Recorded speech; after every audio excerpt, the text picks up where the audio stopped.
कीर्तनकार इंदोरीकर महाराजांनी केले कन्यादान. महाराष्ट्रातील आघाडीचे कीर्तनकार निवृत्ती महाराज देशमुख म्हणजेच इंदोरीकर कीर्तनातून लोकांना संदेश देत होते. गरिबी, आईवडील, मुले, मोबाईल यांवर त्यांचा भर असायचा. मात्र स्वतःच्या मुलीच्या साखरपुड्यात किंवा लग्नात त्यांनी मुक्त हस्त खर्चाची कोणतीच मर्यादा पाळली नाही. 100 एकरात मंडप टाकून शाही विवाह थाटला. अनेक पोटावळ्यांना त्यामुळे पोटदुखी जडली. इंदोरीकर महाराजांनी ते सर्व केले जे बापांनी मुलीसाठी करायला हवे. म्हणजेच इंदोरीकरांनी कन्यादान केले. हे काही नवल नाही, पण शाही थाटात केले हे अगदी नवलच म्हटले पाहिजे.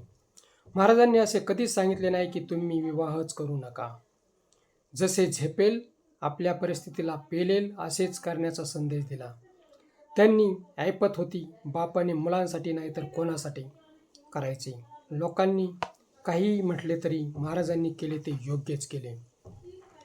ज्यांना त्रास होतो त्यांनी लग्नात जावे, पंक्तीमध्ये जेवण करावे आणि महाराजांबद्दल बोलावे.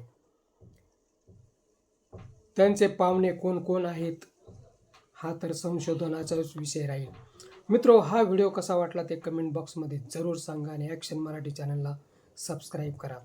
इंदोरीकर महाराजांबद्दल आपणास काय वाटते व त्यांनी आपल्या मुलीसाठी केलेला खर्च व उचललेली ही खर्चाची मर्यादा योग्य वाटते की अयोग्य वाटते ते सुद्धा कमेंटमध्ये सांगा.